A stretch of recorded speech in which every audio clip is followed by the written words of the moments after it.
নমস্কার বন্ধুরা, কেমন আছেন সবাই? পাপিয়াস কিউলিনারি আর্টের আরেকটি নতুন ভিডিওতে আপনাদের সবাইকে স্বাগতম। আজকে আমি রান্না করব সরিষা শাক। এর জন্য আমি 2-8টি শাক বেছে ধুয়ে কেটে নিয়েছি।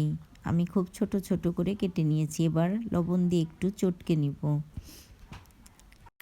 আসলে শাক বলতে আমরা পেঁয়াজ রসুন এগুলো দিয়ে সবসময় রান্না করে খাই, তবে আমি মূলা শাক আর সরিষা শাকে কখনোই পেঁয়াজ রসুন দেই না।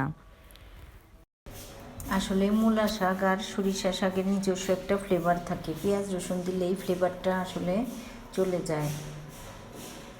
এবার শাকগুলো খুব সুন্দর করে আমি চটকে নিয়েছি। এবার একটু জল দিয়ে আরেকবার দিয়ে চিপড়িয়ে নিব।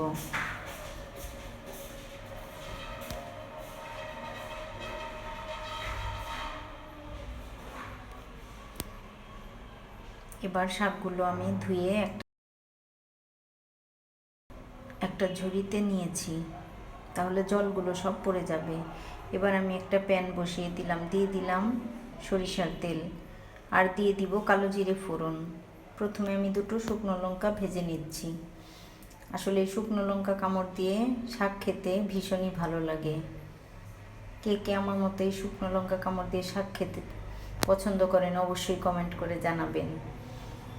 মরিচ 2টো ভাজা হয়ে গেছে, আমি দিয়ে দিব কালো জিরে। আর কালো জিরে ফোড়নে এই শাকটা ভাজা করলে এতটাই টেস্ট লাগে যে শুধু শাক দিয়েই আসলে অনেকগুলো ভাত খাওয়া হয়ে যাবে, আমার তো তাই মনে হয়।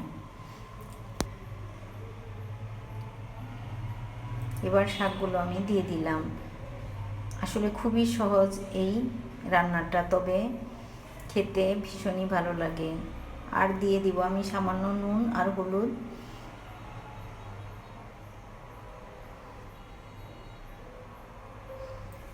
ভাজার সময় সরিষা শাকের যে স্মেলটা বের হয় আসলে মন প্রাণ ভরে যায়।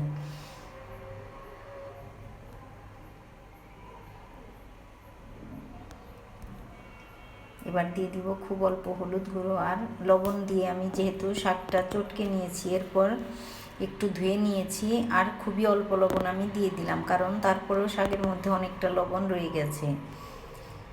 এবার শাকটা শুধু ভেজে নেব আর দিয়ে দিব কাঁচামরিচ। খুব ছোট ছোট করে আমি কাঁচামরিচ কেটে দিয়ে দিব।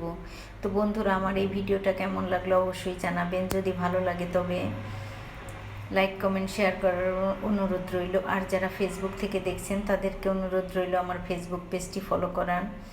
আর যারা ইউটিউব থেকে দেখছেন তাদেরকে অনুরোধ রইল আমার ইউটিউব চ্যানেলটি সাবস্ক্রাইব করার। এবার আমি শাকটা একটু ঢেকে দিয়েছিলাম। আসলে খুবই সহজ এই রান্নাটা, তবে খেতে ভীষণই ভালো লাগে।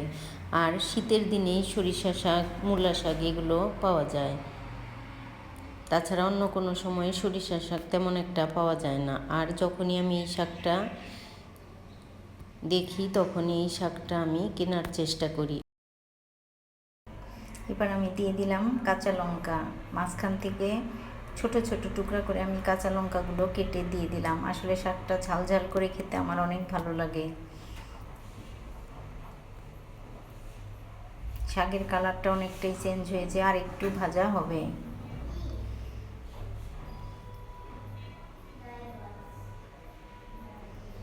শাকটা আমার প্রায়ই ভাজা হয়ে গেছে। তো বন্ধুরা, আজ এ পর্যন্তই, দেখা হবে নতুন কোনো ভিডিওতে।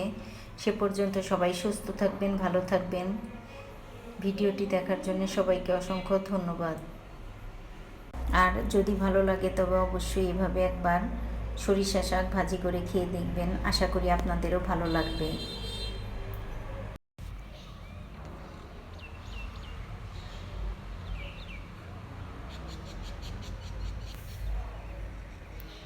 আমার রান্নাটা হয়ে গেছে, এবার আমি চুলাটা বন্ধ করে দিব। তো বন্ধুরা, খুব সহজেই রান্না করে ফেললাম ঝরঝরে সরিষা শাক ভাজি। এবার আমি একটা প্লেটে তুলে নিয়েছি আর গরম ভাতের সঙ্গে গরম গরম পরিবেশন করব। সাথে থাকবে শুকনো লঙ্কা ভাজি।